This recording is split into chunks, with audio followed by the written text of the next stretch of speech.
역사를 잊은 민족에게 미래는 없다, 이런 말이 있습니다.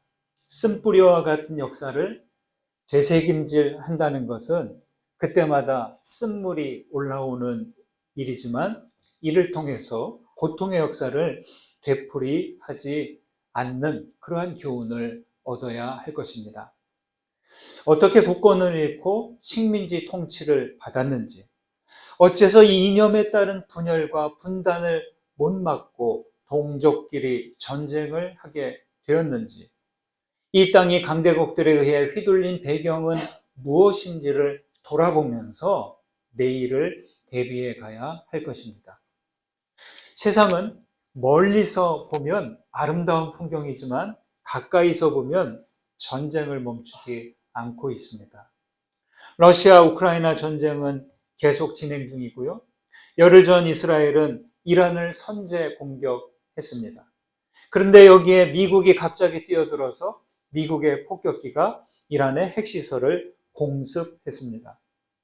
이란은 의심받을 만한 일이 있기는 하지만 이스라엘과 미국의 공격은 국제법상 부당한 행동으로 비난받고 있습니다.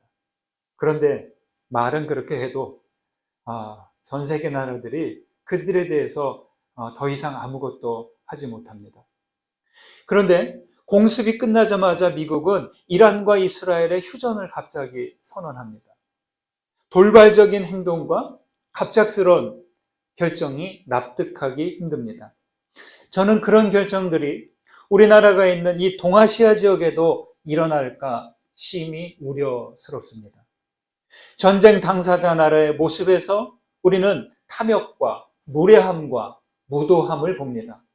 그들은 전형적인 강약, 약강의 태도를 보이고 있습니다.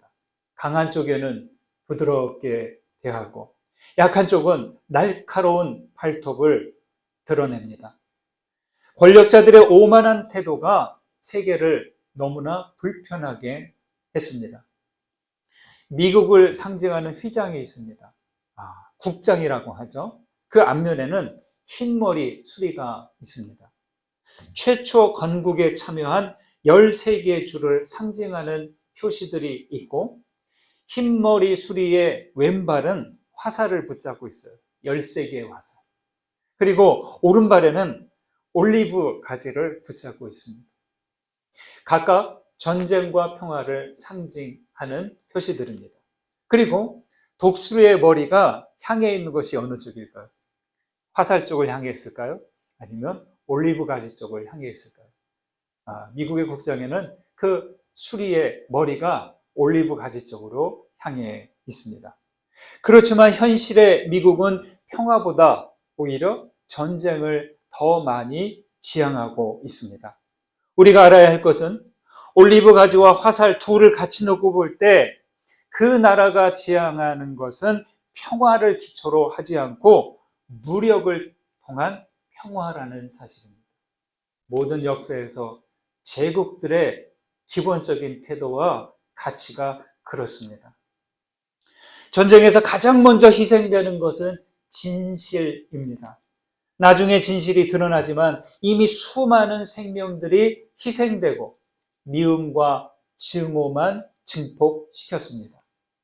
전쟁은 적을 굴복시키기보다는 더욱 많은 적들을 만들어내고 스스로 테러리즘의 목표물이 되고 있습니다. 우리는 세상에서 일어나는 전쟁을 방관하지 않아야 하고 평화를 단념하지 않아야 하겠습니다. 평화를 단념한다는 것은 그것은 하나님을 단념한다는 거예요. 예루살렘의 명칭은 터, 기초를 두다라는 예루와 평화를 뜻하는 샬렘이 합해진 말입니다. 합해 보세요. 예루살렘은 평화의 도시, 평화의 터라는 뜻이 됩니다. 하지만 예루살렘은 어떻습니까? 이름에 어울리는 평화의 터가 되지 못하고 있습니다. 그러나 예수님은 예루살렘에서 진정한 평화의 터가 되셨습니다. 바울은 에베소서에서 말했습니다. 평안에 매는 줄로 성령이 하나 되게 하신 것을 힘써 지키라, 이렇게 말했죠. 여러분, 장소가 평화를 가져오지 않습니다. 평화의 마음으로 사람들이 그러니까 평화의 마음으로 사는 사람들이 있어야 그곳에 평화가 온다는 것이에요. 아무리 예루살렘이라고 해도 그곳에 평화의 마음을 갖지 못한 사람이 있으니까 지금 이스라엘을 비롯한 모든 세계가 평화롭지 못한 거죠. 오늘의 교회는 평화를 이루고 있습니까? 여러분, 평화를 단념하지 마십시오.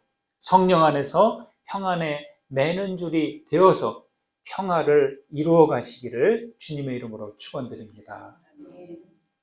평화는요, 저절로 오지 않습니다. 평화로 가는 유일한 길은 평화뿐입니다. 무력으로 평화를 이룰 수 있다면 예수님은 군대를 모았을 것입니다. 하지만 주님은 어떻게 하셨습니까? 주님은 십자가에 달리심으로 평화의 기초를 세우셨고 평화를 실천하셨습니다.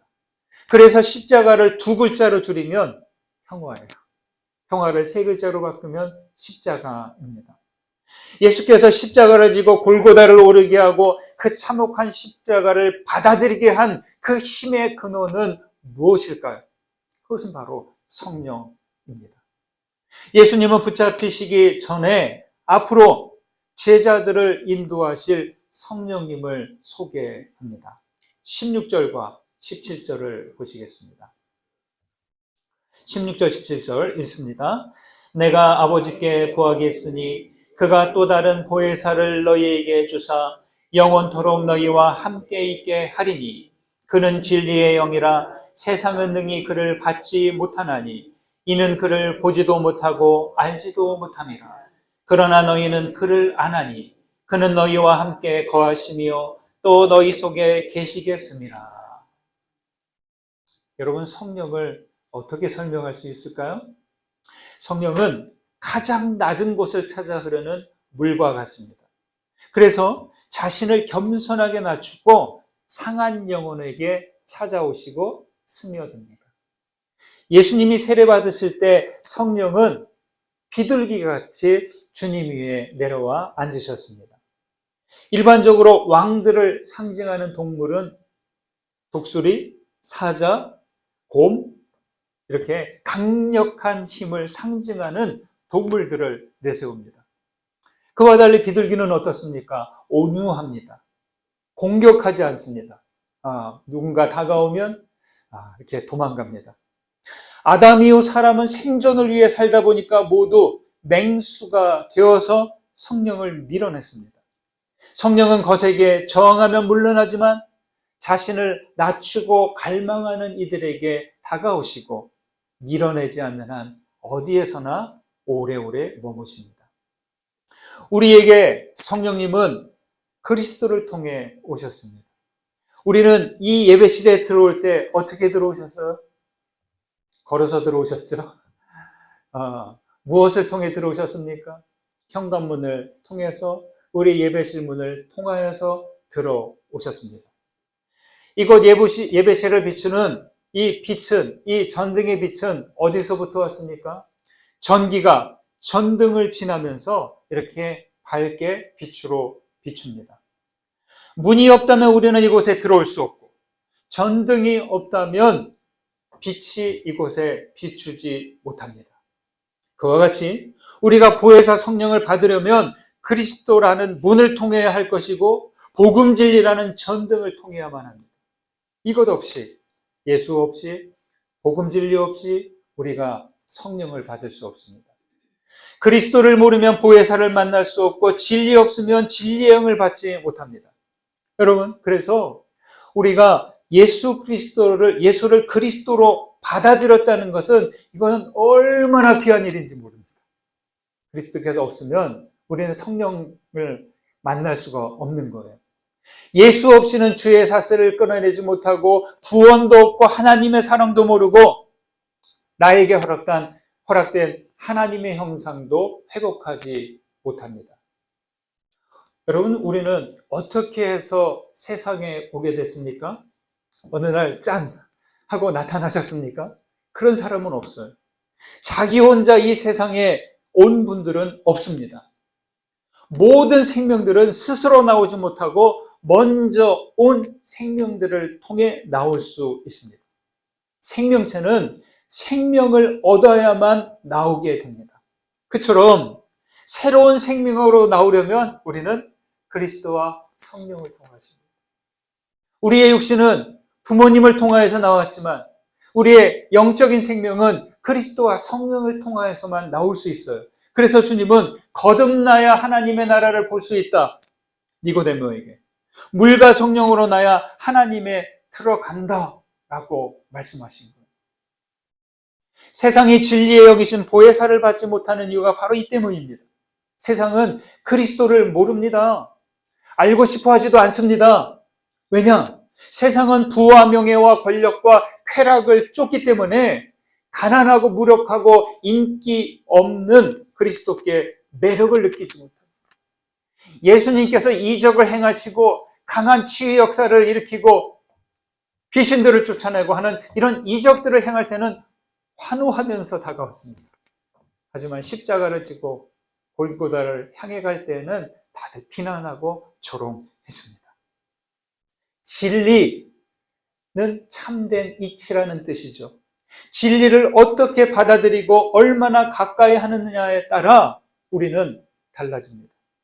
자기를 중심으로 하면 진리는 멀어집니다. 흐려집니다. 그러나 진리이신 그리스도를 가까이 하면 할수록 진리는 나에게 선명해지는 겁니다. 우리나라 여름철새 가운데 뻐꾸기가 있습니다. 혹시 사시는 근처에서 요즘 뻐꾸기 소리를 좀 들어보셨나요? 저는 저 고암동에 있을 때는 뻐꾸기 소리를 참 많이 들었어요. 제일교회 그 사무실 뒤에 야트막한 언덕이 있는데 거기 뻐꾸기가 매년 찾아와요. 아유, 이 뻐꾸기가 뻐꾹 대는데 집중이 안 돼요. 한 3년 정도 지나니까 어느 정도 익숙해졌습니다. 뻐꾸기는 자기 둥지에 알을 낳지 않고 어떻게 해요? 다른 새의 둥지에 알을 낳고 떠나버립니다. 아주 얌체죠. 그래서 알을 낳을 둥지를 무조건 낳지 않고 이렇게 지켜보다가 그 새가 알을 낳을 때를 기다려요. 그 알을 몇 개 낳잖아요. 그러면 가서 자기 부리로 그 알 중에 하나를 밀어서 떨어뜨려 버려요. 그 다음에 거기에다가 자기 알을 낳고 가요. 그러면 한 10일 정도 지나면 뻐꾸기 알이 먼저 부화해서 자라요. 그러면서 다른 알들을 밀어내고 늦게 태어난 새끼들 힘이 없잖아요. 그 또 둥지 밖으로 밀어내버립니다. 둥지에서 떨어진 알과 새끼들은 그 죽는 거죠. 대신 자기가 그 자리를 차지하고 그 가짜 어미새에게 먹이를 공급받고 한 20일 정도 있으면 성체가 되어서 이제 둥지를 떠나는 거예요. 여러분, 주님은 우리가 진리의 영을 보고 알고 받기를 원하시고 그렇게 모신 성령은 우리의 깊은 곳, 영혼의 깊은 곳에 거하기를 바라십니다. 그런데 우리 안에는 성령을 가로막는 것들이 있어요. 쓴뿌리와 두려움과 고통들이 있고 불순종하고 저항하고 용서하지 않는 마음들이 있습니다. 거짓 가르침에 미혹되고 헛된 욕망을 붙잡고 있습니다. 우리 속에 이러한 것들이 쌓여갈수록 진리의 영은 어떻게 될까요? 바깥으로 밀려나는 거예요. 네. 우리 마음의 둥지에 뻐꾸기의 알과 같은 것들이 자리하지 않도록 해야 돼요. 그것들이 우리 안에서 부화해가지고 살아있으면 내 안에 있는 거룩한 것과 말씀과 은혜와 진리가 자꾸만 밀려나서 내 마음의 둥지에서 어떻게 돼요? 떨어져 버려요. 그럼 그럴수록 우리의 마음은 강팍하게 되는 것입니다. 이런 상태가 성령의 임재를 밀쳐낼 것이고 하나님을 슬프게 합니다. 성령님은 우리 마음 문을 두드리기는 하시지만 문을 부수고 들어오지는 않으세요. 이게 바로 성령님의 모습이죠. 주님은 우리가 문 열기를 끝까지 기다리십니다. 그래서 우리는 항상 이렇게 물어보셔야 돼요. 성령님, 주님이 내게 오지 못하게 방해하는 것은 무엇입니까? 그래서 거짓된 것들, 불편한 것들, 하나님이 원하지 않는 것들을 우리 마음의 둥지에서 먼저 밀어내야 하는 겁니다. 그렇게 하면 보혜사께서 깨닫게 하시고 장애물을 치우도록 도우실 것입니다. 여러분, 우리에게 철새처럼 찾아와서 미혹하는 세상을 따르지 않아야 됩니다. 우리는 항상 우리와 함께 계시는 보혜사 성령님께 묻고 따라야 합니다. 여러분은 철새와 같은 대상들에게 묻습니까? 항상 함께 하시는 성령께 물으십니까? 진리의 영이신 보혜사 성령께 의뢰하며 함께 하시기를 간절히 소망합니다. 얼마 후 세상은 주님을 못 보게 됩니다. 순환과 죽음을 예고하는 말씀을 언뜻 비추십니다. 그렇지만 주님은 제자들을 고아와 같이 버려두지 않고 다시 오시겠다 말씀합니다. 다시 와서 함께하는 그날에 20절에서 말합니다. 내가 아버지 안에 너희가 내 안에 내가 너희 안에 있는 것을 너희가 알리라. 아버지 하나님과 아들 그리스도와 그리고 그의 제자들, 이 세 대상들이 서로 얽히고 설키면서 안에 있어요. 지금은 모르는데 내가 가고 나서 다시 오면 바로 성령의 강림을 말합니다. 그때가 되면 우리가 서로 안에 있게 될 것을 알게 된다 말씀합니다. 여러분, 믿음으로 맺어진 관계는 서로 안에 거하는 관계가 됩니다. 그리스도를 믿으십니까? 그렇다면 여러분 안에 그리스도께서 계시고 이미 여러분은 그리스도 안에 있는 겁니다. 여기 23절을 보실까요? 23절 함께 읽습니다. 예수께서 대답하여 이르시되 사람이 나를 사랑하면 내 말을 지키리니 내 아버지께서 그를 사랑하실 것이요 우리가 그에게 가서 거처를 그와 함께 하리라. 성령은 시간과 공간의 제약을 받지 않는 예수 그리스도의 현존과 같습니다. 예수님이 육체로 계실 때에는 시공의 제한을 받았지만 죽음을 지나 부활하심으로 주님은 시공의 제한을 넘어 우리와 함께 하십니다. 세상 권력은 예수님을 죽이면, 예수님을 그 팔레스틴 땅에서, 이스라엘에서, 예루살렘에서 치워버리면 사라질 것이라고 생각했지만 예수님의 가르침, 예수님이 전하신 진리의 영은 없애지 못했습니다. 성령님도 가로막지 못하고 예수를 믿는 사람들 속에 거하시는 그 성령도 없애지 못했습니다. 서로 안에 거하는 관계는 서로 사랑하고 말씀을 지키고 아버지의 사랑을 받고 거처를 함께합니다. 여러분, 이 말씀을 항상 새기고 계시기 바랍니다. 이것이 바로 성령의 보이지 않는 끈이자 움직임, 믿는 사람들에게 역사하시는 성령의 임재와 역사, 이것은 믿음이 없는 사람들은 보이지도 않고 알 수도 없습니다. 그리스도를 믿으면 성령이 움직이고 주님을 사랑하고 주님의 말씀을 지키고 주님과 동거합니다. 그러나 주님을 사랑하지 않으면 그 말씀을 지킬 이유가 없습니다. 하나님의 뜻을 안다고 해서 믿음이 저절로 생기는 건 아니에요. 사랑해야 됩니다. 그 말씀을 순종하고 지켜야 됩니다. 식당에서 메뉴판을 보았다고 배고픔이 사라지는 건 아닙니다. 그렇지 않습니까? 내가 어느 식당, 그 집은 뭐가 맛있어, 뭘 잘해, 다 알아도 그것으로 내가 포만감이 생기지 않는 거예요. 네. 먹어야 배부르죠. 나에게 아름다운 풍경 사진을 수백 수천 장 보았다고 해서 그 풍경 속 장소를 안다고 할 수 없습니다. 사진 속 풍경을 직접 찾아가서 경험해야만 알 수 있어요. 그래서 성령은 우리의 신앙 고백을 믿음의 실천으로 바꾸게 하는 힘입니다. 믿습니다. 압니다. 이것으로 끝나지 않고 성령은 우리가 믿는 그것을 실행하게 하고 우리가 하는 말씀을 순종하게 하는 힘이 바로 성령입니다. 여러분, 성령 받아야 한다는 말의 중요한 이유가 여기에 있습니다. 성령을 어렵게 생각하지 마십시오. 진리를 깨닫고 실천하신다면, 순종한다면 우리는 이미 성령의 인도함 가운데 있는 겁니다. 예수를 믿으면 성령을 받아요. 성령을 받으면 변화가 일어납니다. 어떤 변화가 일어나기를 바라고 계십니까? 사람들은 성령 받은 증거를 물으면서, 무엇인지 물으면서 기적과 치유 역사를 기대하고 방언과 같은 은사를 확인하려고 합니다. 그런 변화가 보이지 않으면 성령의 역사를 의심합니다. 하지만 여러분, 그런 일들이 성령 받음의 첫 번째 증거는 아니라는 겁니다. 그렇게 드러날 수도 있어요. 그렇지만 그것이 성령 받는 목적도 아닙니다. 그보다 우리는 단순하면서도 중요한 변화를 가져야 됩니다. 뭐냐? 주님을 사랑하고 주님의 말씀을 지키고 아버지, 아들과 함께 거하는 것입니다. 여러분은 주님을 사랑하십니까? 주님의 말씀을 지키고 주님과 함께 거하시는 성령과 동행하는 여러분들 되시기를 주님의 이름으로 축원드립니다. 27절 말씀을 보시겠습니다. 같이 읽습니다.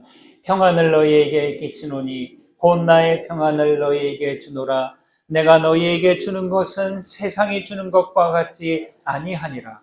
너희는 마음에 근심하지도 말고 두려워하지도 말라. 여러분, 성령은 우리를 평화로 인도합니다. 성령이 이끄시는 그 최종, 그 자리, 바로 평안입니다. 제가 놀라운 그 장면이 하나 있습니다. 예수님께서 부활하시고 난 다음에 두려워서 그냥 집에 문과 창문을 꼭꼭 닫고 숨어있던 제자들에게 탁 나타나셨어요. 창문도 닫혀있고 출입문도 닫혀있는데 딱 나타나셔서 부활하신 주님이 제자들에게 하신 첫 번째 말씀이 있습니다. 너희에게 평안이 있을지어다. 여러분, 이게 가능합니까? 예수님은 무고하게 고통을 당하시고 죽임을 당했어요. 온몸에 물과 피를 다 쏟으시고 죽임을 당하셨어요. 너무나 비참하게 죽임을 당하셨어요. 그런데 그런 주님이 다시 부활하시고 제자들에게 하신 말씀이 너희에게 평안이 있을지. 제자들은 자기들이 온 모든 것을 다해서 따르고 순종했던 그 주님이 갑자기 죽임을 당하셨어요. 그럼 그 속에 얼마나 분노가 있고 얼마나 큰 두려움이 있습니다. 그런데 어떻게 갑자기 너희에게 평안이 있을지어다 말씀하시고 또 평안이 있으라 하고서 제자들이 평화롭겠습니까? 놀라운 겁니다. 성령이 인도하지 않으시면 그 평안으로 나올 수 없는 것이죠. 고대 중국의 묵자는 겸치별란이라는 말을 가르쳤어요. 겸치, 겸해하면 겸해로 다스리고 그렇게 다스리면 평화롭고, 별난, 차별하면 란, 어지러워진다, 그런 말이에요. 그리스도인이라고 하면서 차별을 두고 분열을 일으키면 그거는 그리스도의 가르침을 모르는 사람이고 성령을 회방하는 거예요.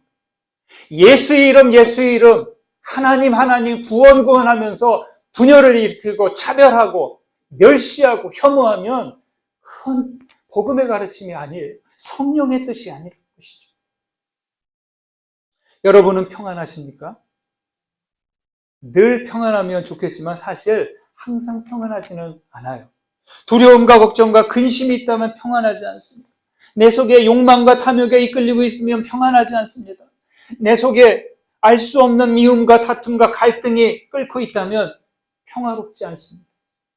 헨리 나우에는 기도란 평화를 미워하는 자들의 거처를 떠나 하나님의 집으로 들어가는 것이라고 했어요. 다시 한번 말씀드릴게요. 기도는 평화를 미워하는 자들의 거처를 떠나서 하나님의 집으로 들어가는, 이게 기도라는 거예요. 네. 평화를 위해 기도하면서 누군가에 대한 적의를 버리지 못하면 우리의 기도는 무력한 기도가 되는 거죠.